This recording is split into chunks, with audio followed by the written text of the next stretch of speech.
Yes. Long awaited. Long awaited. We are back. Talk the thing is back. Talk the thing is back. We are Yes. live on many platforms YouTube, Facebook Live.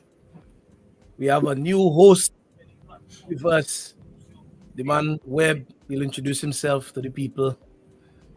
We have the good old Brad and Carol. My brother, introduce yourself. We shall And introduce ourselves every, again.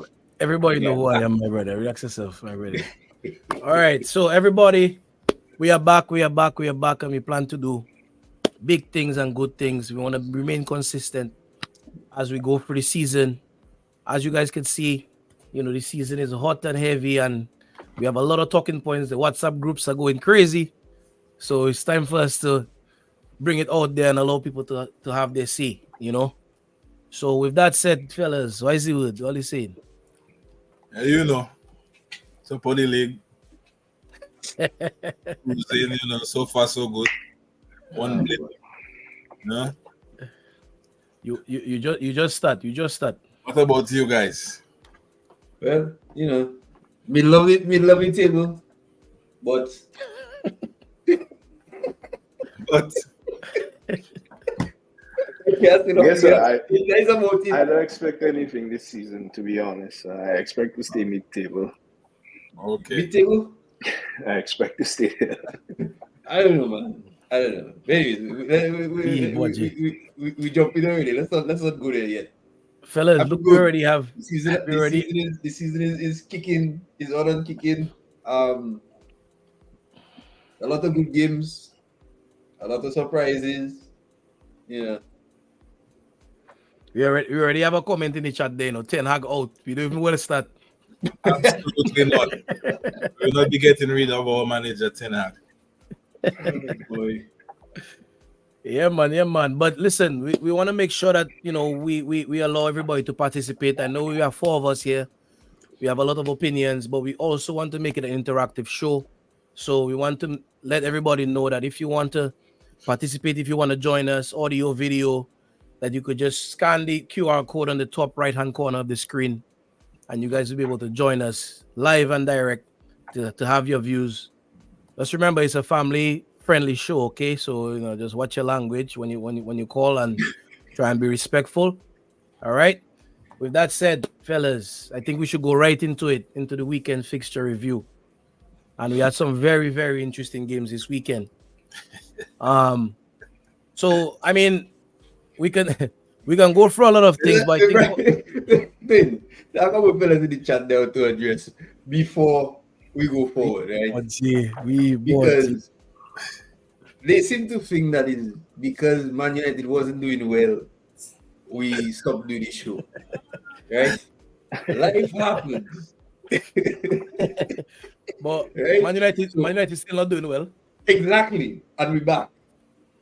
Don't worry, brother. So, Even when Talk not on, I progression of data.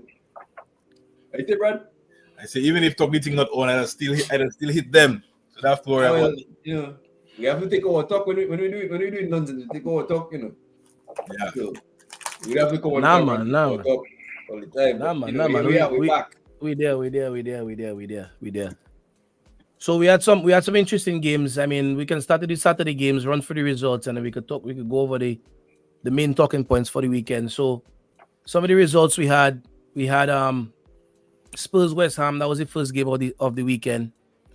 Spurs did light work with West Ham. Kudos went crazy a little bit at the end of that game. I don't know to Mister. West Ham scored first? No? Yeah, I think West Ham scored first. I think. Yeah, It was one nil at the half, and then Spurs come back and score 4. Yep. Yeah. So far Spurs haven't had many issues putting the ball in the back of the net this season. What are you thinking about Spurs? Well, the kind of game, the way they play with the high line, scoring goals will be a little easier, but it's on the defensive end. It's where they struggle with their full backs going up the pitch. Yeah, I think their defense will be overrated though. Like Van der Ven, or one-on-one, if you're up against a pacey player, he will catch up to you. But if you're tricky and very intelligent, he have a bozo. He just go. I rate him, to be honest. I wouldn't say I rate him, you know. He's a decent defender. He have pace, so he can make up for a lot of the mistakes that he makes. Right?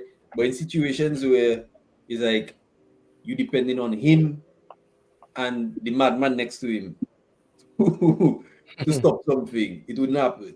And that is where I think Spurs going to falter. Yeah. So all your Spurs not the top 4, no? No. Nah, No. not me. Not for me. Wow. All right. We'll go on to the next game of the weekend, which was Villa. Villa started the season not too bad. Had a big win against Bayern Munich in the Champions League recently. We you know, United went to Villa Park and had a board draw, you know, but we'll take that. We'll take that nowadays because the way it looking there, we'll take that. Every point counts. Yeah, man. But not too much on this game. I didn't really watch this game, but I figure it was a good game. But Fulham playing well this season so far as well. Yeah, I think Villa was a bit lucky in that game as well. Fulham didn't take their chances. It is what it is as Fulham. But I think Villa, they have been quite lucky this. Like it's been going under the radar, but I feel like they're a little bit lucky in their games. But we'll see how that even out itself over the course of the season. I don't know. Yeah. I really like that John Duran off the bench tactic there that they have. Honestly, I think he does impact the match. He does impact the match when he comes on. Yeah, I think when we start to have back-to-back Champions League game weeks, we'll see a little bit more about what Villa will do this season. And that young partner, his name Morgan, very good player. Right now, Villa sitting in fourth on 17 points. And they deserve to be there. Yep. Villa in your top 4? In my top 4? Villa not my top 4 now. No. Okay. Villa not my top 4. No. Maybe. Say what? It's a toss between Villa and Chelsea for fourth. Chelsea in my 4. Maybe I have a little bit of emotion playing there for my team, but you know, I feel we might pull it together, man. This season. Wait. Boy, you're up good. All right. Yeah, I also think Tupac performing for Prayer Festival. Oh yeah, no. I don't see it. If I have for Champions League next season is the Europa League because it's a cup competition. You never know what can happen. That is where I think we can take it. And well, Ten Hag show he can do a little something. But you say Ten Hag, we have to get rid of Ten Hag to win that trophy. You think so? Yeah. Boy. All right, we'll come back to the biggest story in England. Talking about Ten Hag. That was the next game on the docket. Talking about luck. Right. Luck? You say win that result. Moments FC. Well, yeah. Yes. I agree with that. And that's the thing, but I don't think we were lucky.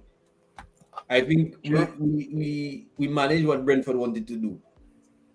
The first victory was getting out of the first 2 minutes without conceding because Brentford been scoring early, and then I think we managed the game well.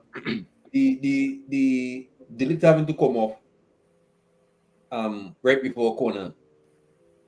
I think that distract the team. I don't think is an excuse for us to concede. Right? Because one player being off the field shouldn't stop us from being able to defend against an equal number of players in our box. I do subscribe to the idea that the Dilic being off the field was the reason we concede. But yeah, I like how we come out in the second half and we actually put pressure on the team. But to me, the whole issue with Dilic, my brother, showing the inadequacies at United, you know. not even a doctor we can get to patch up the man head properly. Like it's just a joke, my brother. It's like how many times the man went to the sideline? Like 3 times, and they trying to put a little band-aid on the man head. Like to me, I don't really understanding why those things happening. To me, it just reeks of incompetence, honestly.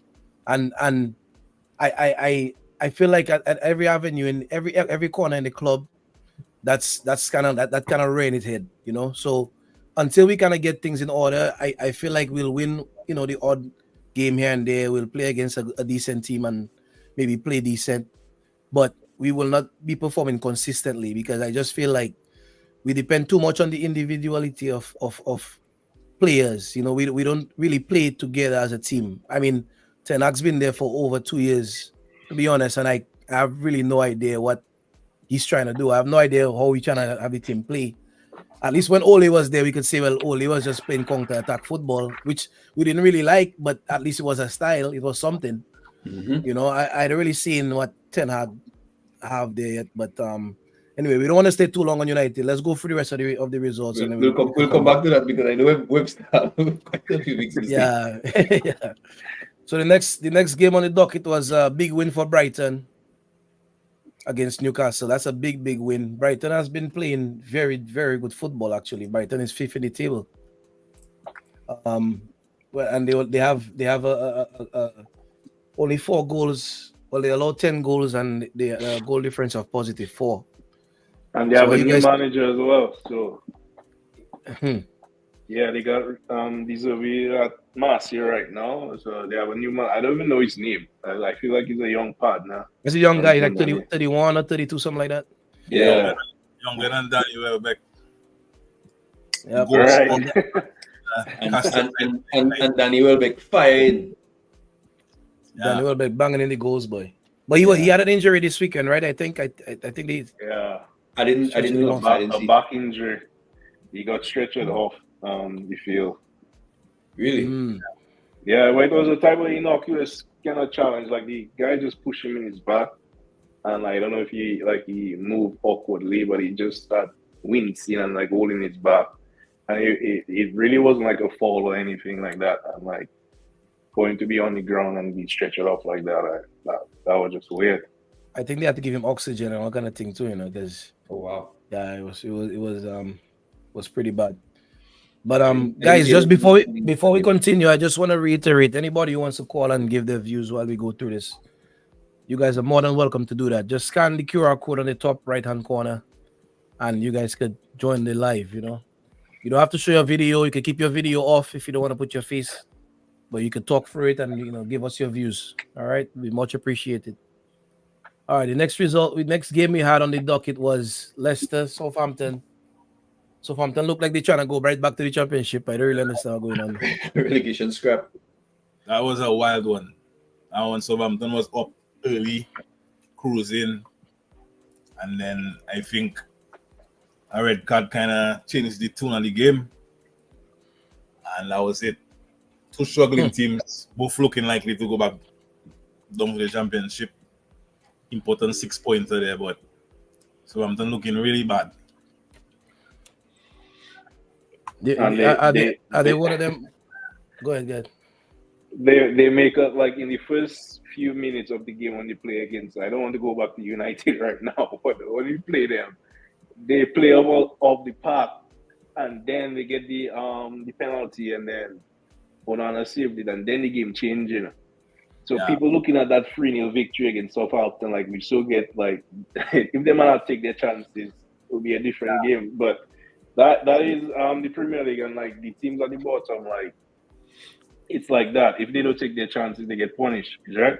And Southampton, I mean, before they came back up, they were like established in the Premier League, but like right now they look like a yo-yo team. And you guys think, I mean, not to go too long into it, but you guys think the whole model they had of kind of selling off their best players, sort of like what Brighton was doing, you guys think that's kind of come back? Chickens have come on to roost at this point? Well, for them? Go ahead. I think what the problem is that when they sell those players, they really fell short in bringing in adequate replacements. That's where the problem, because Brighton been selling players for a while, and Brighton just keep bringing in players that, keeping them ticking. But Southampton, I feel they had a spell where they try and bring in some players and it didn't really work out, and that's what really resulted in them finally getting relegated. And then part of Southampton's success too was their academy. They were bringing through good young players and they would sell them on for a decent fee. And we don't really, I don't really see that happening now. That young partner they have there, Dibley. I don't remember if he came through the academy. Not sure. I'm not sure. I haven't seen much of him. Yeah, I seen a couple of games. That kid tiny. He can play. He can play. I don't think they'll hold on to him for long if they go down. All right. Next game on the docket: Everton, Ipswich. Ipswich look like another team that might be going right back down. Yeah, all I remember when Ipswich has just come to the Premier League when what is the manager? He used to manage with Ole. McKenna. Kieran McKenna, yeah. There was a talk during that time, like for McKenna to come to United. I don't hear much about that now. Right now, Southgate, we ain't about him already. Southgate. Boy, don't get me vexed like that. Don't get me vexed like that. Tell you. Boy, I look. Tommy Tactics. Tommy Tactics go to England, so you already know already. Yeah. We have. Well, anyway, back to the result. That's two poor teams right there. I watched Everton couple games and they're not it. They're part of the relegation scrap for me at the end of the season. They'll stay up. Yeah, they usually stay in a way. I think. So nice. Yeah, I think they better than the three below them than the others below them. Better than that was a good goal by what is his name? Indai? The defender. What's his name? Keane. Yeah, he scored the first goal, right? I didn't see the goal. I was. Yeah, I think so. That was a good goal. I mean, 9 out of 10, he probably wouldn't score that, but a few games this season, Everton been out of the gates early with 1 or 2 goals, but they just couldn't seem to hold the lead. So exactly. If they can find a way to lock up the defense, they'll have a chance to climb the table. I wouldn't mind them get relegated though, so we can get that defender. I think Liverpool looking at that defender too, right? Brentford. Yeah, but I'm not about paying the 75. Everton want some big money for that man. Yeah. You don't want to pay 75. Let's pay 80. Work out before. Work out before. Talking about 75 work out. Yep. Next game on the docket. Oh boy, big game. Big result. Arsenal lost to Bournemouth. Big controversy. First question for you in that game. You guys thought you guys think the call was correct? The red card was correct? Yes. No. I would go. I can see why it was given, but I still find it was soft. But I think Saliba, he basically put the choice into the referee hand. He could have allowed the player to run and try and catch up. I remember a game, I think the first game they played where he chased down an attacker too. I can't remember what team they were playing, but a similar type of scenario, and he chased down the guy. So I don't know if it's a confidence thing. I mean, the whole conversation today was whether Arsenal is suffering from ill discipline or not. What do you guys think? Because they had a red cards already for the season. No. Type of red cards. One was Saliba, the other one was Rice. Yeah, Rice for that thing and again. Yeah, but I don't think so. But to me, the three of them they get. Saliba is the only one that to me is a football play. The rest of it is just magic. So yes. So really and truly, I think they using Arsenal to send a message. Don't get me wrong, right? In terms of the hard line. Well, let me not say they using Arsenal. I think in the situation, Arsenal just happened to be the team that do it. Well, I mean, whatever it is, they have to get it right because the red cards ain't gonna help them to win games. So I feel like that incident happened like by the center circle. I feel like too far away from the goal to send a player off for something like that, man. I check in. Why Saliba should, give the goalkeeper a chance to make the save, give your teammates a chance to try and catch up. But I feel like that happened so far away from the goal to give a red card for that. I feel it a little bit, too much. But the thing is, like in those situations there, if it's an accidental fall, like the player run across and you're trying to get out of the way, right? I can say, all right, well, you trying to get out of the way, not a deliberate action to bring the player down. Cool. But Saliba grabbed the man and pull him down. Yeah. Right? Yeah. With no other defense, well, in a clear vicinity to him to be able to be able to recover. Right? Yeah, that is what I was gonna say because like how the rule is written, right, is the last man.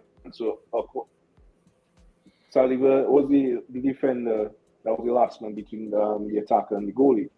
So I don't know. As I say, it was soft, but I can see what it was given. By the letter of the law. Yeah. So this game had I guess if you want to call it a controversial call on the red card, whether you believe it's controversial or not.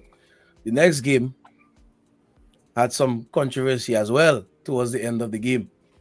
And Gary O'Neill had a lot to say about, and he said it in a very political way that, the bigger teams keep getting the results against the smaller teams. He wasn't trying to call anybody out, but he kind of found a political way to say it. What do you guys think about that corner, that last goal that John Stones got for City? Think he should have stood as well? No. I see. Yes. I watch it again. Let me tell you why. I watch it again. Bernardo Silva was backing up into the keeper. Exactly. And then when the kick was taken, he moved away. Yeah. So the keeper was not. He distracted the keeper from an offside position. My question is, when was he offside? He wasn't offside when Johnston had the ball, right? He was offside when he distracted the keeper by backing into him. In that situation, I agree with you, Webb, right? Because when the ball is on the corner spot, he not offside. When the ball in play, he's still in contact with the goalkeeper, and then he moves away. So when does the play become active? That is my question now. Once the ball is kicked. Once the ball is kicked. Yes. So in that I would say like he was offside because if he was still in contact with the keeper and the ball is in the air, right?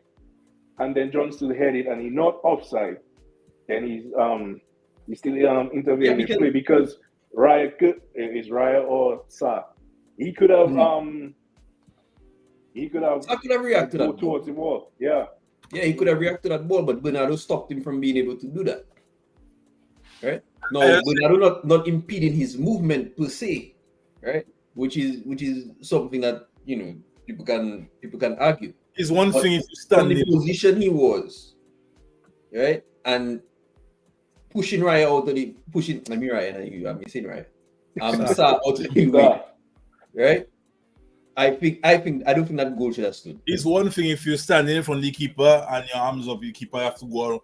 But he literally was backing up into the man. The man have no force to push you away, then turn to try and face the free kick. By the time he turned ball in the net. And referee should have disallowed that goal, man. And I'm pretty sure I've seen instances where they disallowed that before, and if it was the other way around, it would have been disallowed, in my opinion. So Gary O'Neill was correct.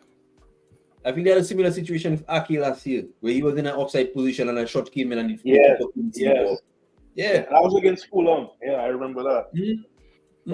I can't really talk about, like, as United fans, we can't really talk about getting favors from referee. I can't be able. Yeah, I don't know what you're talking about.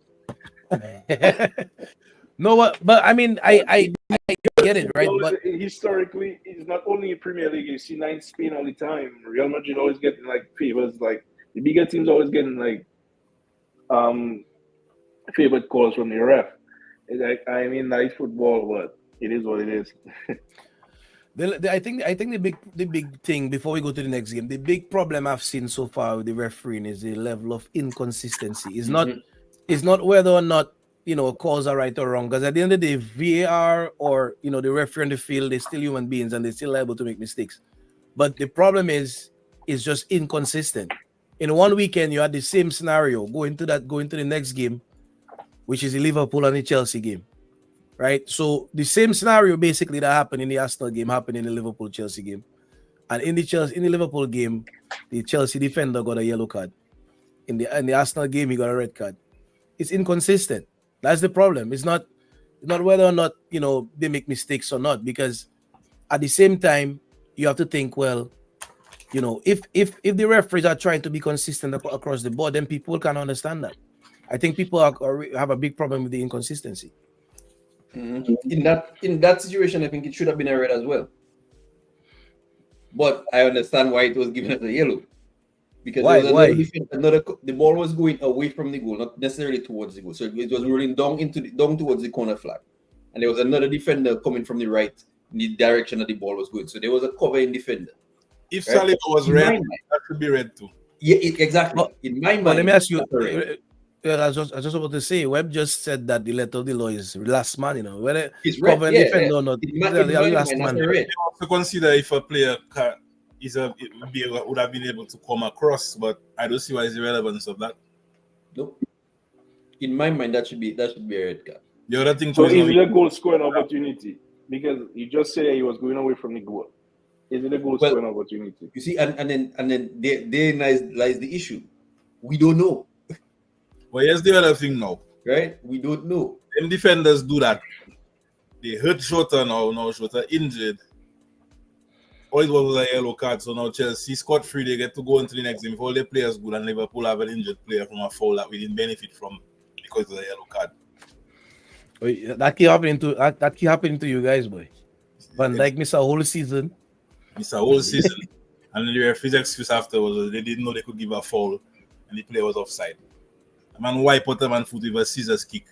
You didn't know you could give a foul. Coach is getting red card in the stands. I don't understand. And referees it's like too much. They leave in too much to interpretation. There should be more clarity if that happened. But right now, handballs, who knows if it's a handball or not? Well, that's the biggest mystery in the game now. Yep. Nobody knows.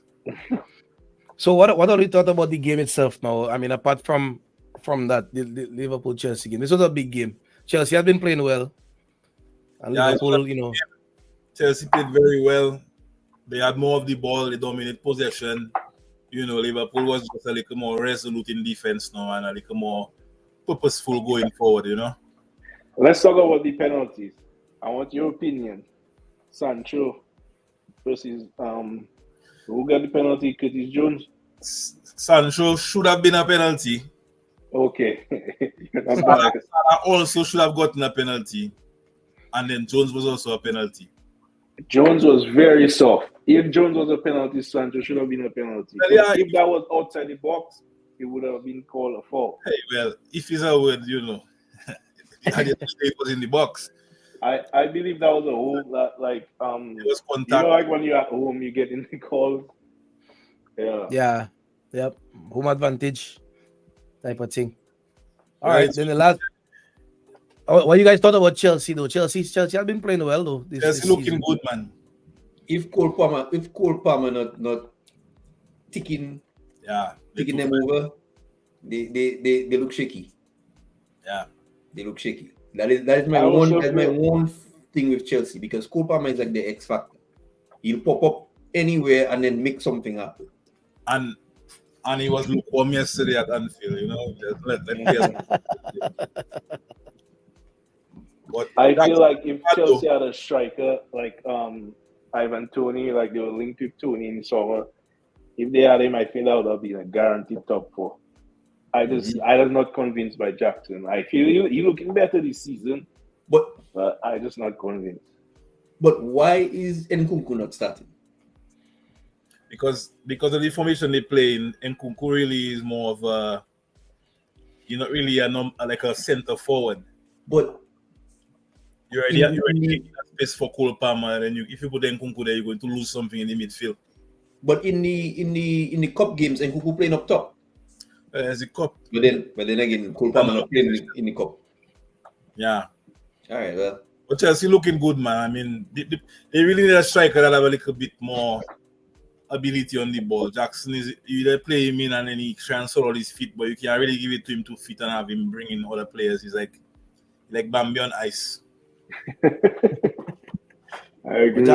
Jackson scores a lot of goals from open play though, compared to some of the other strikers in the league. You're not counting among the missing. Well, you have a partner playing pro clubs with us. He's scoring plenty. Where he's plenty. He's striker life, right there. So it go. But Jackson did post in addition to scoring a goal, so Action Jackson as they call him. Yeah. Jackson. All right, let's move on to the last game of the weekend, which was Forest versus Palace. I didn't watch this game. I don't know if any of you watched it. I now realize what the score in that game was. I didn't. I was working and yeah, but so right now we have Liverpool at the top of the table after 8 games. We have City second, Arsenal third, Villa, Brighton, Chelsea, Spurs, Forest, Newcastle. So I mean the table started to take shape a little bit. I mean Wolverhampton Wanderers has been they haven't even boy. Unlucky. I don't know, bro. If you lose 7 out of 8 games, unlucky. Nah. I don't. Wolves didn't stay there. They've had a tough run of fixtures. They played who? They play City. They play Villa. They play Brighton. They play Liverpool. I think they play Arsenal. No? Not sure. They played Newcastle. While you're saying that, then we read some comments. I see some fellas say, I find you say that Arsenal entered soft. I read that's where we're staying. You know, I don't know. I don't think I'll go much higher than that. I don't understand what you expect there. They played Chelsea. Yeah, Arsenal was their first match of the season. So they lost to Arsenal, lost to Chelsea, lost to Newcastle, Brighton, Villa, Liverpool, Brentford, and then Man City. So you feel they'll turn around some victory results. They better than the other teams above them, directly above them. I agree. I agree. We're up to what, like 11, so.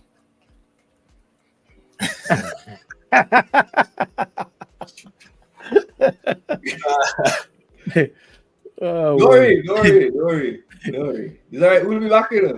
We'll be back. Hey, we've been saying that for years. Yeah, we've been saying that for a long time. I just want to point out that if Liverpool had not won that title in 2019-2020, City would have won 7 straight, as nobody else up to the task to win a title. So, say thanks to Liverpool. Those of you that dislike City. Boy, I cannot wait for that 116 charges to see what's going on there. Farmers League in France, right? Not the Premier League. It's going to have Farmers League. One team winning every year. The third place team there. That is almost. We have a viewer in the comments there. He's not following the news. It's 116 charges. It's not 115. Every charge is important, you know. Every charge is important. That could be the one that get them, you know. I'm telling you. The nearly men. Yeah. Arsenal. He say I against the viewer in the chat say I against Arsenal. I do like Arsenal and he knows that. Anyway, all the Arsenal fans, come on the live, the Arsenal fans, come on the live. I have a question for you guys.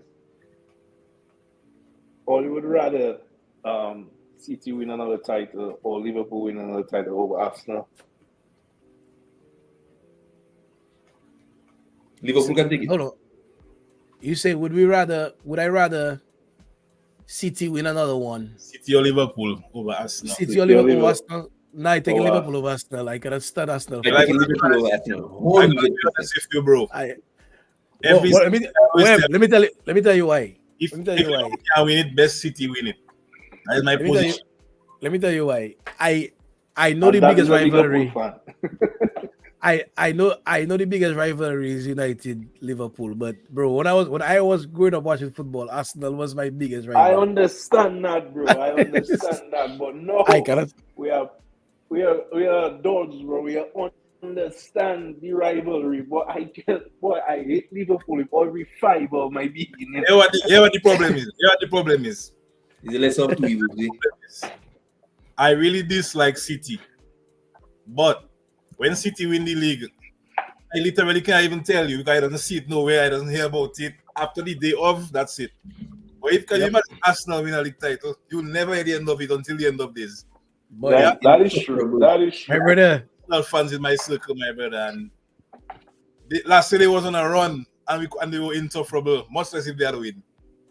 when I have Arsenal fans telling me that they're not interested in Champions League, you know, boy, you crazy, my brother. I don't want them to win nothing. Not interested in Champions League, and they never win it. And saying FA Cup is small trophy, that they can win nothing else. Relax on yourself. What Arteta start with? When I hear fans saying things like we are Arsenal or we are Man United, you have no divine right to win anything. You have to fight for everything you get. Fergie gone 10 years where Man United doesn't mean anything to anybody anymore. Teams rocking up to Old Trafford and slapping up Man United. You have to fight. Arsenal fans are we're Arsenal. So what? You haven't won a European trophy. Fight for your title. Look, when Liverpool was fighting Pep for titles and losing by 1 point, fellas tell me they don't hear about sad story. If you don't win, you lose. That's what they were telling me. So right now, don't come and tell me about City. Win, go home. They want to hear about Pep. Oh boy. When Liverpool was having VAR incidents where VAR apologized for missing a good goal, they say, suck it up. It happened. On to the next. No, this season, no, they're crying for weeks about red card and rice and all kind of thing. We don't want to hear those excuses. You know what I mean? Hey, all right, so let's move on to the next topic there. So, like I said before, anybody who want to come on, I see a lot of Arsenal fans, a particular Arsenal fan in the chat. He talking. Come on the live. Come and give us your rebuttal. You check. Anyway, scan the QR code in the top right hand corner, and you guys can jump on with us. All right. So let's go with the biggest surprise of the season so far for you guys. We start with Webb. Surprise in terms of a player or club. You can do both. You can do both. You can do either or. You can do both. That Arsenal defender there, what is his name? Carly Fleury. He been disappointing for me. Like I really thought Arsenal was going to do like a Chelsea and have like least conceded goals for it. Because I supporting them for the title. I hate City. I hate Liverpool. Please stop. But like during the game with City, like all the time, who was on his side? Like, was it Doku? Like you're always getting past him. Like I was like, bro, like you're Italian defender. Like they said him was the next Maldini or something like that. I was expecting, but I mean, early in the season still, and early on in Arsenal career, so maybe calling some slack. But I just expected more from him. Well, okay. Let's put it this way. I think we're going to talk about biggest disappointment too, right? Mm-hmm. Biggest surprises or disappointment. I mean, okay, we can go that way. Well, go ahead, Brad. My biggest surprise of the season so far have to be Brighton FC, Brighton and Hove Albion / Danny Welbeck / Brighton. I really thought like after your Brighton losing players, then over the summer they lose their manager. I really thought the man would come in and struggle to adapt, new style coming in, the manager coming there and them and playing a wonderful brand of football, them and getting results against mid-table and take teams in the top of the table, a draw against Arsenal at home. So that man really surprised me. Welbeck been around forever. cast out from United so many years ago, still around doing the job. Would have thought, but because of meme one time, Yeah. Lord Welbeck. I want Yeah. to comment on that. Like, it's not like a way of like how the game has gone. Like, you're not seeing so much quality now that even Welbeck outshining players. Like, we don't really see strikers nowadays like scoring 20 goals. Like, we had Van Persie dropped by Rooney, so many strikers giving you 20 plus goals.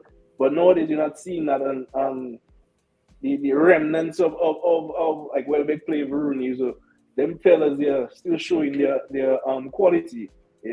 I don't think Welbeck will get into any top 14. I mean, we could probably do with him right now. I mean, but I try to see like in the top teams, you're not seeing that type of striker nowadays. I agree. The market right now is very dry. Top center forwards. But do you guys think that is a byproduct of how football has changed though? Yes. Because that's what I'm saying. Yeah, because I was watching the United game, and I mean watching Garnacho playing, bro, and the man cuts in every time the man get the ball. He have nothing in his mind tells him to look for the striker, Every time he get the ball, he want to shoot, And I'm just using him as an example, but that's really what the coaches are encouraging right now, right? These guys kind of cutting in from the wing, shooting. Back in the day, guys were looking for the strikers, right? The strikers were scoring most of the goals. So right now, you get coaches trying to share it across the forward line. That's why Liverpool, when they had Firmino and Mane and Salah, that's why they were so impressive, because you had three of them scoring goals equally. The forward was the one. Firmino was the one with the less goals. With the less goals, exactly. So that's how football has changed. I mean, that's another discussion we can have as well. I maybe we shouldn't digress into that, but I know a lot of people rate Pep highly, but I really feel like football is more boring nowadays to watch than what it used to be, because all this everything is just so rigid, bro. It's like nobody is allowed to go on and express themselves. Everybody is told to play within a certain box, and if you can't play that way, yeah, exactly. So that's a whole discussion we can have in itself. Yeah, I was actually gonna bring that up later. The system now has bypassed the individual players, man. Whereas, like, you call United Moments FC because we have moments, individual moments and things, but individual moments were more common. I think more common among like the top players back in the day, right? Dino, you had Ronaldo, Messi. They would do something magical and make something happen, right? We don't see that now much, right? Everything is within the structure. You have to this player making this run, and then this ball will happen there, and then it's like it's very, very rigid, and I wouldn't say too structured, because the structure is needed, right? But the individuality or the creativity is kind of gone to me. Yep. But I don't know. Currently, I'll give you a bigger surprise there. Well, I was going to say Danny Welbeck. Right? But I will say John Durant from Villa. Well, it's a combination between him and Morgan Rogers. That Morgan Rogers is actually, like, to me, a bigger surprise, because I had seen him play a couple of cup games and things for Villa. But the level at which he actually just driving the ball forward for Villa, like, he brings the whole team with him. And then as a team in general, Villa, because I think I didn't expect them to kick on, to continue the way that they did, right? They lost Douglas Luiz, who I thought was probably one of their most important players in the midfield. And then, like, they never miss a beat. Kamara, the French guy, right? Missed a step into the midfield, and it's like nothing never happened. Very few additions, and then they just keep ticking over. And then John Durant coming off the bench and working some kind of magic. Watkins finding his form now too, so that's what happens when you have a well-coached team. Yep. So and speaking about coach, the biggest surprise for me is that Ten Hag still in that job. Honestly, the biggest surprise for me so far. Honestly, because I thought in the summer he would have gone in the summer. That's I what you thought he would call a have gone in the summer. pleasant surprise. bro, should have gone. I keep saying that Ten Hag will be fired before our Thanksgiving, and I maintain that I think he will be fired before then. But I'm surprised he's still there because I again, it's kind of beating a dead horse now at this point. But it's just a rotten, man, and we have new co-owners, and we brought all these people in who were supposed to be football people, and supposedly they interviewed all these people, and I don't understand why they couldn't find somebody that's better than Ten Hag. But anyway, that might be a surprise that Ten Hag still in a job. In terms of coaching, in terms of players, I thought Brentford would have struggled a little bit more. I know they're not high up in the table without Tony, but I feel like Mbeumo and them guys they're stepping up, to kind of lead the line pretty well. For Brentford, I know they're not high up in the table, but they in double-digit points, and they're right there, but in the middle of the table. So they are I would say my pleasant surprise so far for this season. So they'll be struggling a little bit more. All right, so let's go to our biggest disappointment now. I know we kind of mix everything into one. But if you guys can think of maybe your biggest disappointment, go ahead, Brad. I have two. First one, very disappointed that they only give Ten Hag a 1-year extension. I feel like a manager can only operate where you have comfort, and you can be comfortable with a 1-year contract. You know what I mean? Although Pep on a 1-year contract, but Pep is Pep. 1 year left. Anyway, that was my first one. My second one is West Ham United. Terrible. After a good summer recruitment drive, bringing some good players, they're doing very poorly, and I actually expected it because I felt like there was unnecessary pressure on Moyes, who was doing a lot of good work with what he had at his disposal, and the fans were not happy, and they all wanted him out. But they didn't know what they were asking for, and look where they are now. Trouble. How many games do you think Kudo's gonna get for his behavior? You'll get 5. For his lack of behavior. +2 for violent conduct. Yeah. But he lost shot twice.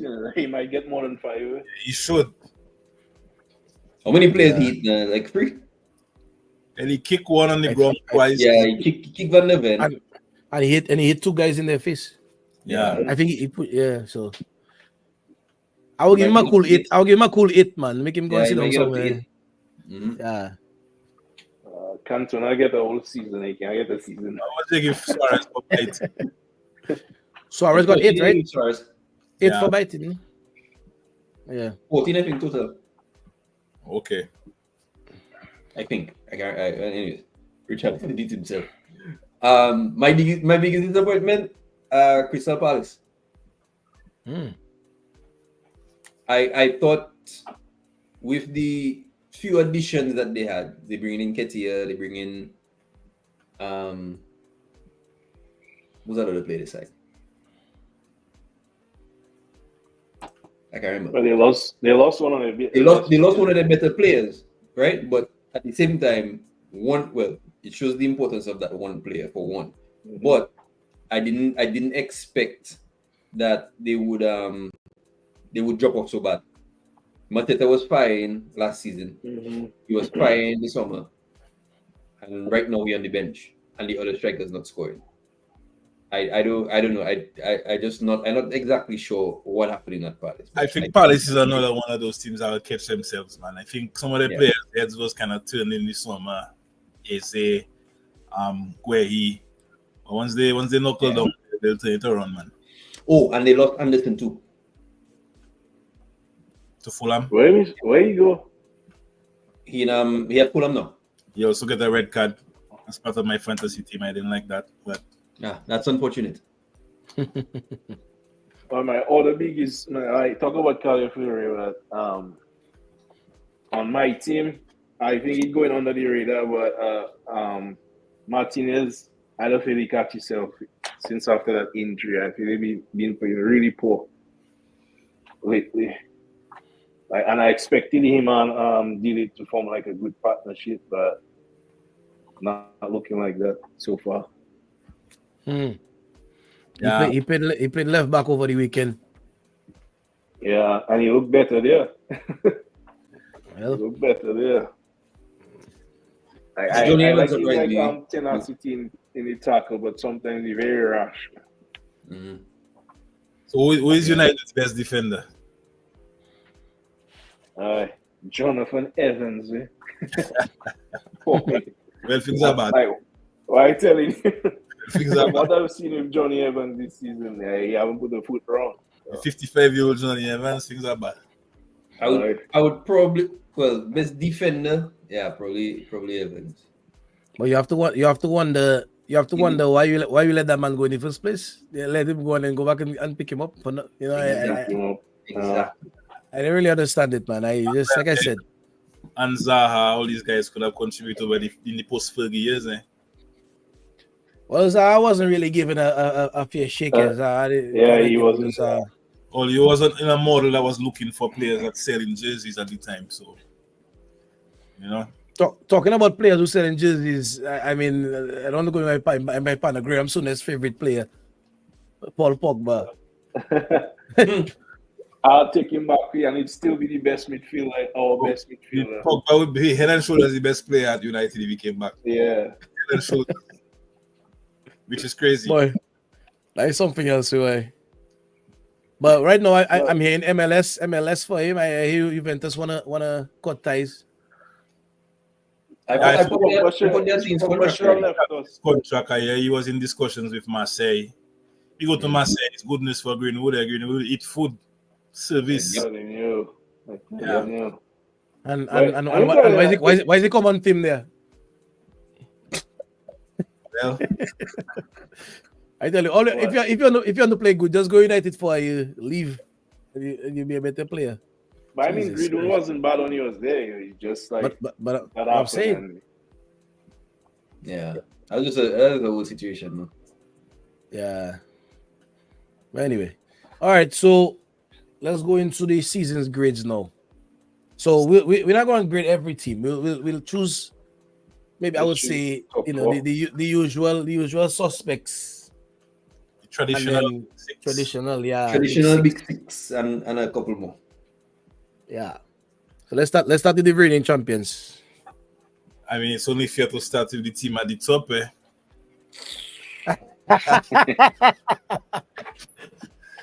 Let's start with the reigning champions. I mean, I'll go ahead and give them a B+ for the season. So second that. Agreed. I'm inclined to say A- as well, because while they seem to be a slight level below last year, they have been dealing with some injuries this year as well. They're playing with a Rodri, KDB been in and out, and they're still finding a way every single time. I'm fed up with Guardiola and those long shots he's scoring with his weak foot from outside the box as a defender. I'll say B+. Yeah. I agree with that. I agree with that. You know, and the thing is, right, you watching that Wolves game and City just recycling the ball. 1, 2, just pass it all the way around. I'm not creating anything per se, but by somehow they get in the job done. Always find a way. Always. But I mean, maybe like Webb was saying, I mean, when you're a team that is up there and you're playing with confidence, in your mind, you figure you will get a chance. So they just play until they get a chance, whether it comes from a set piece or whatever it is, I do it. There's really no panic to City game, in my opinion. They just take their time because they figure they must get a chance. I feel like very few teams, and I understand not many teams can go to City and go at them, but very few teams take the game to City. I don't know if it's because, like some teams, like if you're at the bottom of the table playing City, everybody expects you to lose. Just have a go. You know what I mean? Most times you see a team put pressure on City, they crack.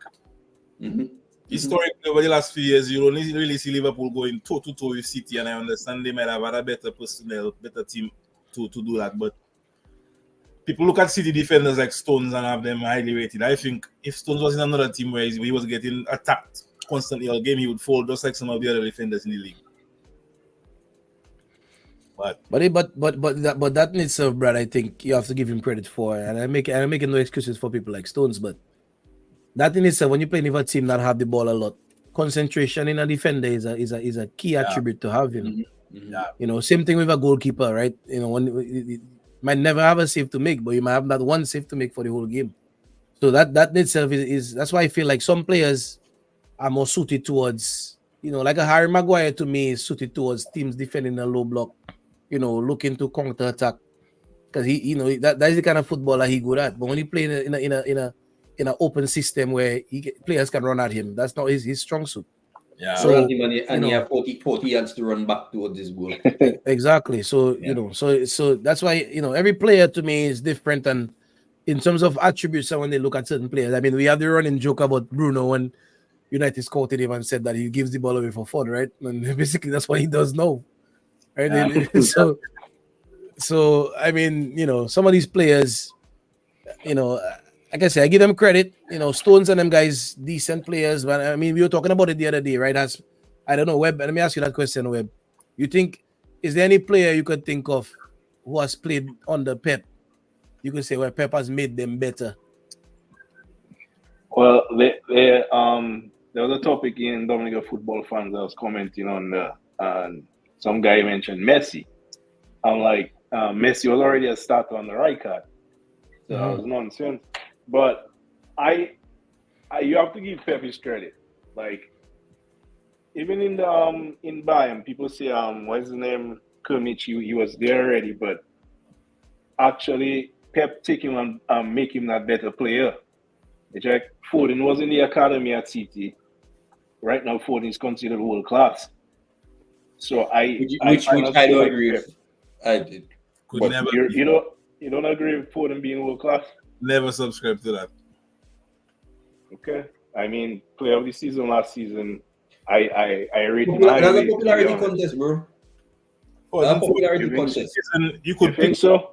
3 or 4 players in the City team you could have picked as player this season. Mm-hmm. I do feel like, especially he's showing outside of Pep's system. I haven't seen anything to Well, suggest. you can say that for a lot of players. Look at Messi. He went to a one league Messi one went to an team Mbappe PSG. field. and he couldn't PSG. score more than 5 on goal. That is not a 25-year-old Messi. That is a 35-year-old Messi. You know? But if You can Messi, make that argument, but the Messi goat is- can score anywhere. If you call him the Yeah, goat, I would say. I I don't used know, to I think- defend Messi when people say go the Premier League, he wouldn't score. I say Messi would score anywhere, and it surprised me that he didn't score in PSG. But as you say, you could make an argument for his age. yeah, But I read Foden and I read Pep. You have to give Jack his Jack, man. You're not winning all that trophies and you're not good. well, I read No. Pep. I read Pep, but in terms of kind of back to Developing the players. topic we were talking about, yeah, the kind of developing players becoming, you know, sort of like mavericks under him. I don't know. I don't want to take it away from him that people like Foden and them are playing decent, you know, playing good football. But you know, I don't know, man. I feel like recency bias plays into these things, right? Because when I hear people talk about the English players now when they're talking about talent, I'm like, none of these guys could lace Rooney boots. I don't understand. Like Rooney was, if Rooney was playing now, Rooney would be winning the Ballon d'Or with hands down. Like it wouldn't even be close. So I really understand when people talking about all these British players, Bellingham and you know Foden and all these guys. Foden playing almost 50 games for England and scored 4 goals as an attacking player. Like this, that's not good enough, man. So Trent has 4 goals there, by the way, for England. yeah, you know, so I'm not saying Foden not good. He's a very good player, but you know the kind of hype, you know, the English media is putting behind him. I don't know. I don't know if he necessarily up there, in my opinion. All right, so we talk about City. Let's go to Liverpool now. We're not gonna start the Liverpool fan. We'll start with Carol. I give them an A. I get an A plus because I think their reshuffle in midfield has worked and worked very well. Gavin Butch to me looking like probably one of the surprises of the season. Like I saw him play I saw him play last year, and the player we seen this year is a different player. Right? And that is a big factor in the midfield because he by himself transitioning the ball. right? And that freeing up a lot of space for Salah and the others to operate. So the defense is the defense. Konate coming into his own. Big Village is Big Village. Trent doing Trent things. Robertson reliable as always. He's not getting forward as much, but yeah, I'll give them their props. Although I do like them very much. I'll give them their props. Yeah, I agree, man. I think Liverpool, I thought they would have struggled a little bit more on the new manager, picking up a new system. But but again, back to it, right? In terms of having a coach who have an idea of what he wants to do and being able to come in and get existing players to play on the system. I don't know. I just I don't know. Yeah, we need a coach. Let's stick to Liverpool. You'll have your chance to sleep, man. Rafi make a good try. Well, we move away from that point. Make a good point there. What was the point? Say, football has changed. So why should we compare the players now to players before? Yeah, a good point, but individual ability still counts because I can tell you, I've seen Suarez up close play for my club, and not many strikers come close as far as shot selection, decision making in the box. That's really what's separating a player from world class from average. And we have a lot of average players right now getting some props for doing the bare minimum. Systems change, the game change, but individual ability, you can still rate players on that.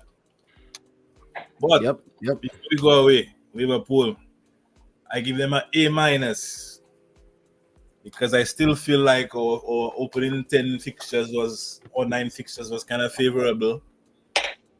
And we lost one of our more winnable games on paper. I still looking at the games more closely than most. I still feel like while our defensive record is good, we're conceding a lot of chances that better players would have taken advantage of.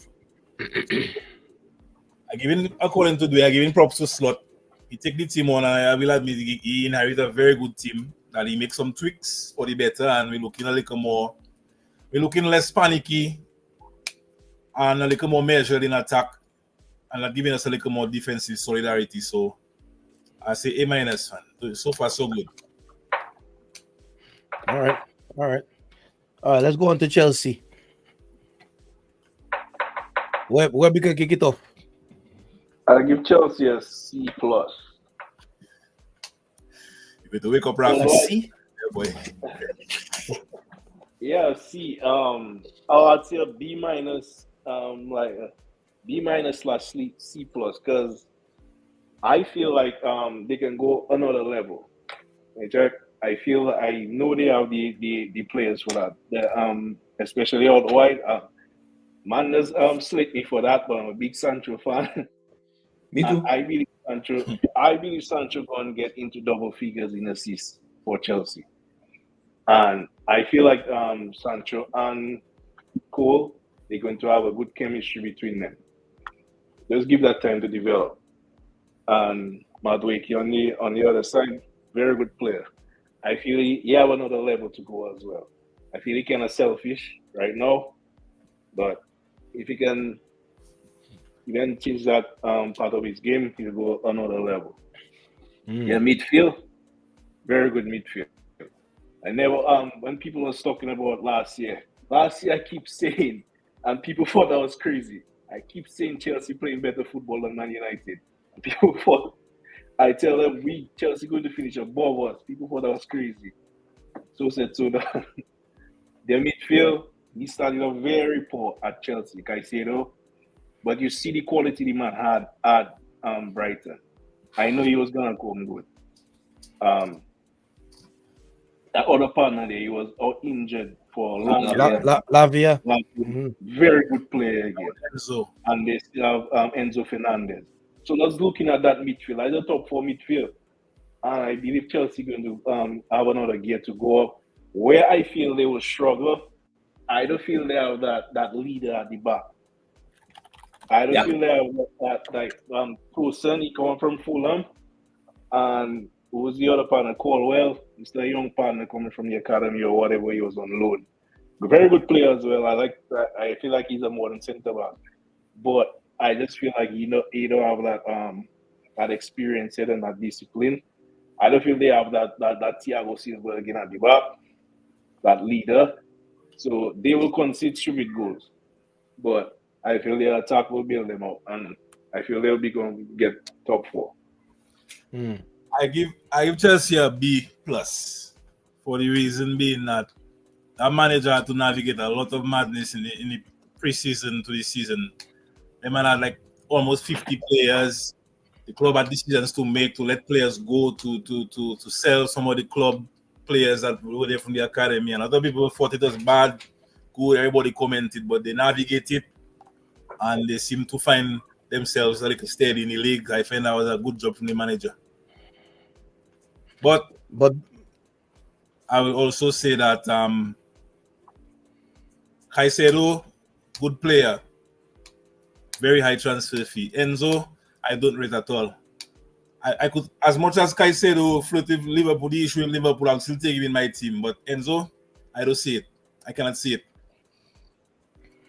Terrible player. I would call him a terrible player, but I don't see nothing that make him worth that transfer more at all. I would give Chelsea a solid B.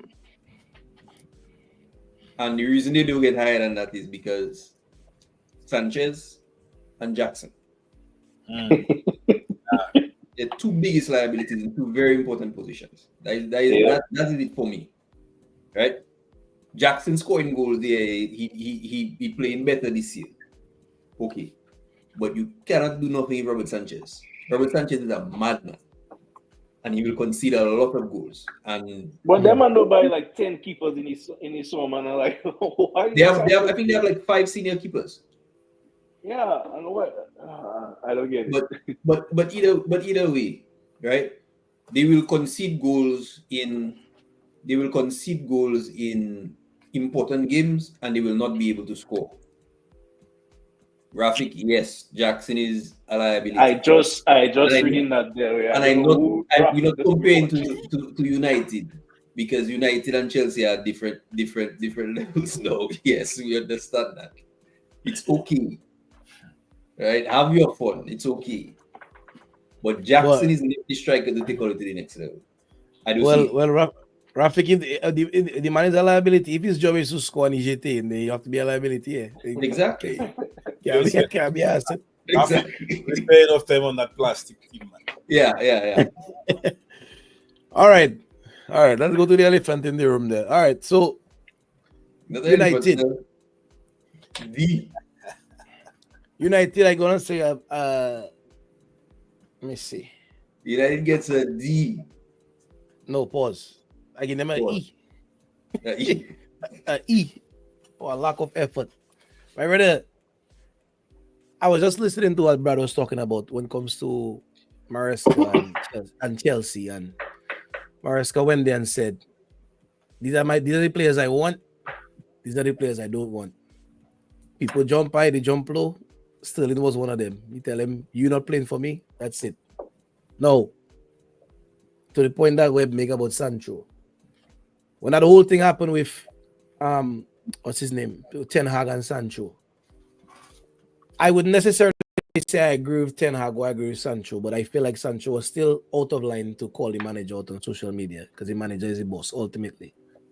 But at the end of the day, they have given that man, in my opinion, multiple chances to show what he has, and he hasn't shown it. And he has bought a lot of players who are not up to scratch or not ready, at least, right? Maybe a man like Xerxes. Like I like how Xerxes plays, I like how he plays, but he's again, we have a lot of players who are cherry on top. They're not what you're using to make the cake. Like we just don't have people who are people if you go into battle with. We have people that, after the thing over and you have 1-2 little people standing up, you want to go and kill out the rest of them. That is the people we have. So, in my opinion, I'm not even giving us an E, bro. We're terrible, bro. We're terrible. All the points we have, in my opinion, have been lucky. I don't see. I really don't see anything we're doing that suggests to me that we can sustain a period of 3, 4, 5 games, playing well. We don't play well defensively. We don't play well offensively. Finally, I don't know what happened to Rashford. Maybe his girlfriend called him back or something. All of a sudden, he looked like he want to play again. But this whole on and off business there is just not sustainable, bro. It the can't one work. game in 10 you play well. Great.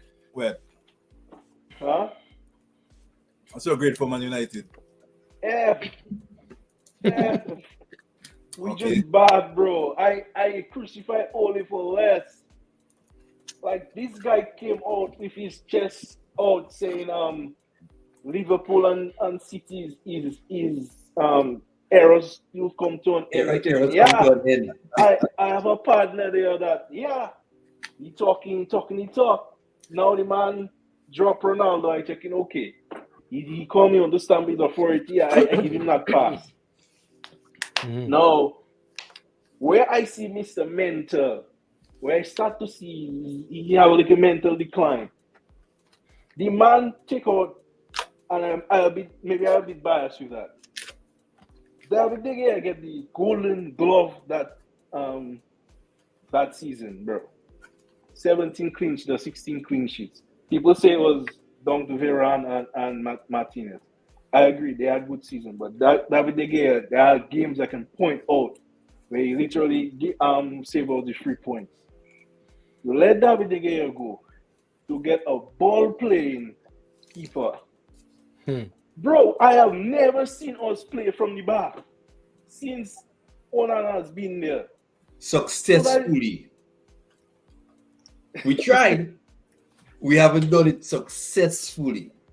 Dog, only man know back in the day, I can give all your analogy there. Back in the day, all man have a little woman until give a little woman all the talk and whatever. Sell them the dream. Dog, I never sell a woman a dream the way 10 Hag sell me a dream, dog. the man say he come in and play high how you say it now? High octane. And pressing and things. You never see our press. Oh, we have the worst pressing in the Premier League, By far. I remember that the game I just the second minute I see Bruno and Rashford attack the same play, and them man just give a simple pass in midfield and pass on the wing again. I say, boy, that is too easy. And I see that every game. And this guy want to tell me I saw a tweet that said I would sack a manager 20 times if he build a team around Rashford and Bruno. And I'm like, you say you're going to play high possession football and high pressure possession football, and you have players that can't hold the ball in Bruno and Rashford. Yep. Like, what kind of a dream you sell me, bro? Like, this guy is the biggest fraud. I tell you, you said that earlier, Dwayne. Ole, we know what Ole was giving, right? And we crucify him for it. We say we don't want that type of football. And now you have this guy right now giving us that kind of a terrorist football. And every time he press in the media, he's talking about trophies he win. You know who reminded me of a little bit with his comments in the media? Brother named old manager. Brendan Rodgers. Yeah. Every time the man go in the media, the man saying, "Oh, he don't see. You think he played good." I say, but what going on with Mister? I don't really understand, bro. Let me give Man United my grade. My brother, don't come there and troll it. Give us a proper. He'd have 26 letters in the alphabet. I would give him the 27 for the one after. One of the worst managers I've ever seen in the Premier League. The man there for 2 years now going. I cannot tell you I see one style of play. I don't know if they want to play down the wing, if they want to keep possession, if they want to press and win it back high. I couldn't tell you. It's just a hot mess. And I tell you, I said before, Man United proper rebuild to become a proper playing squad again will start after Bruno Fernandes leave that club. You cannot build a wing, man. Thank you. This man is just too wasteful. He cannot keep the ball. He cannot dribble out of tight spaces. He just keep trying passes. You just cannot. It's not sustainable. Be successful, Again, not just trying to sin forward for a target man to help, but in a team trying to play a proper football, we're not the man.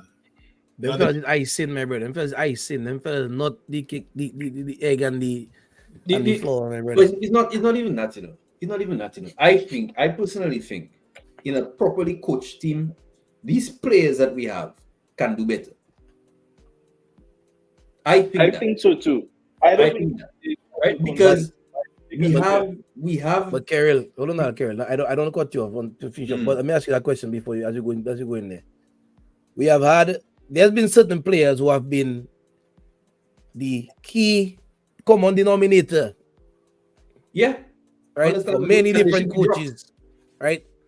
Starting with Rashford. Rashford came in, he was a young man, right? When he came in from under Van Gaal. But since then, he's played under Van Gaal, he's played under Mourinho, he's played under Ole. Now he's playing under Ten Hag. Ragnick. Right? My brother, if I remember correctly, Carol, sorry I cut you off, but if I remember correctly, you good. I agree with you. There was a thing that Mourinho had said when he was coach, when he had just gotten fired, or maybe just gotten fired when he was on Sky Sports. And he said that everybody talking about Rashford like he's a young kid. He's not a young kid anymore. At that time, Rashford must have been 24, 25.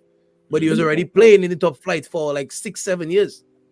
And Mourinho was saying at that point, he need to be producing. He cannot be going under the thing of being a young kid anymore. And sometimes you have to wonder about them guys, because the 1 year where his contract was running up and he wanted a big payday, he find a way to score 30 goals in the season. Mm-hmm. Right? And then all of a sudden after that, he just fall off the planet. So again, them guys, I don't know, bro. I feel like we have bigger problems at the club. Again, I'll bring it back to Maresca. Maresca say he don't want Sterling, he don't want them players. Guess what? The club get rid of them. Right? Look, Sancho say he don't want Ronaldo. He don't want Sancho. He don't want everything Ten Hag said he wants and don't want. We've given him. And we still have seen result. That's the problem. Exactly. So what we do with him? That's why I tell you it's my biggest surprise. Because honestly, I would tell him at this point, well, I give you everything you want. You can't give me what I want. Bye. Some section of Man United fans were saying Anthony will come good. But I still don't feel it impossible. I don't believe them players coming. I don't say Anthony is good. Is that good? But I don't say, bro, all them players coming to United and they going down 5 levels. I don't understand. Anthony, what is the problem?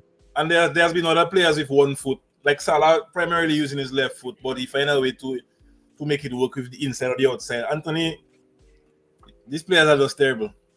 It's shocking to me that Ten Hag would have coached a player like that in Holland and signed him for that amount of money in England. And maybe the transfer fee is nothing down to him. He just wanted the player, but I see enough of them fellas to know them fellas then they're not at the required standard. I would throw Anthony in a crocus bag and send him in the river. Quite frankly. When you look at some of the players Saka, look at Saka for Arsenal. This man heavily relies on one foot, but he gets the job done. He dribbles into fellas, he just tick fullbacks on. You have to wonder what instructions United players getting, especially the white players. You have to wonder what the instructions are.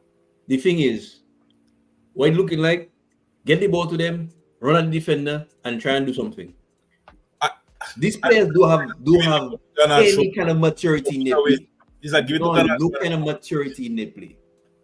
Right? But even apart from that, right? Garnacho, at least when you get the ball, you have an idea what you're going to do. At least. When Rashford get the ball, remember that I have no idea what Mr. going to do with the ball. Our best winger so far this year has been Ahmad, and Ahmad cannot start a game. I don't understand. Start a game. Like it's just I don't understand. It does not make sense. But anyway, we can stay all night bashing United. It is what it is. We win plenty and we'll take our blows. So we go. Listen, Arsenal. I give Arsenal. Let me watch Arsenal. I give Arsenal for the season so far B-. I agree with that. That's what I was gonna say. A B-. I give them a B-. And they've been decent. and they're navigating some injuries as well. And I really rate Odegaard, and I feel like in his absence, they've had to kind of adjust. They've had like, what's his name, Trossard in midfield. They've been trying to find a balance, and they still find a way to get some results. Them red cards was kind of contentious, that Rice red card, those things there. So I don't really factor in that in, but I would say they're navigating okay. So yeah, B minus. Arsenal. I would say B minus too. I feel Arsenal has kind of disappointed me a little bit, you know. No, I don't. When you watch the results again. Well, sorry, dude. When you watch the results again, they draw at Brighton. They beat Villa. They draw at City. Late again. Right? They're actually doing decent in the Champions League. They beat PSG. They draw against Atalanta. And they've only lost one match for the season. Well, I'll refresh your memory. I think Liverpool lost one match a few seasons ago and lost the league. That's exactly what I was. That's exactly what I was going to do. Draws does kill you in that Premier League. There, you know. Yeah. But again, just looking at the results for the first few games, they're not B minus bad, but they're not. B minus is not bad. You know. B minus good. Yeah. They're doing about what you expect them to do. Yeah. Do you guys think? Do you think their window has passed? No. In the league, their window passed when they did not sign a prolific forward in the summer. That is where I think their window passed. I watch an Arsenal team there. They score in. They'll give you 4 or 5, everything flowing. But the tight games where they need maybe a plan B, a striker that they can kick it up to, they don't really have that. Most of how they're struggling to score. That team, they're screaming for Ivan Toney. I was so surprised that man didn't go for Mr. Because I keep saying that. that team has qualities, but Alvarez is not a prolific goal scorer. The same thing for Jesus. They don't really have a player that when you stick it to them, they'll get it anywhere. Where's Jesus now? Jesus played on the weekend. Oh no, he didn't. They didn't start him. They went with Trossard on the left and Sterling on the right, and Havertz up front. Yeah, I'm so surprised that, man, none of these teams in England. I really wonder if there was something behind the scenes with that Tony business. I don't understand none of them teams went for I think it's the gambling thing, man. They didn't. To be honest, I think that clubs want to attach themselves with him. Brentford wouldn't have sold Tony to another Premier League club at the price they sold to Saudi. I think that too.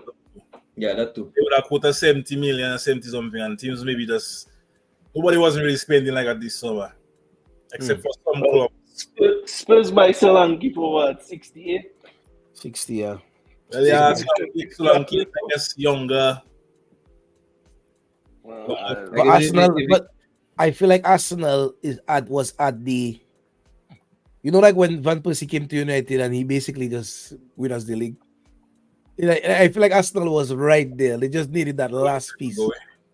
And yeah, you know, my brother, I'd ask you a lot. but I don't know. I agree with the B minus, but I just been a little bit disappointed with them, man. And like Brad said, that's exactly what I was thinking about. When you're playing against teams like City and them there, you cannot allow them to get a gap going there, because City don't drop points like that. And the thing is, City generally doesn't start very well. Right. And they start well this season. They start well this season. And they have players to come back and fail to win the league with 97 points. That's the kind of team you're facing. You can't be exactly. You can't. Yeah. I see. Yep. I see. Upon any chance, Bruno Fernandes playing football like them one of them. He can hope. He can hope. All right, the last team, I guess we'll go through Big Six. We're talking about Spurs. Spurs, what are the top 6? Yeah, well, Big Six. Spurs. The Big Six. Spurs being Spurs still. Yeah. Spurs doing Spurs things. Yeah. Yeah, they'll give you a result against Man United, and then next week they lose. So I don't expect nothing from Spurs. Wait, the game they lose, they were 2-0 up there.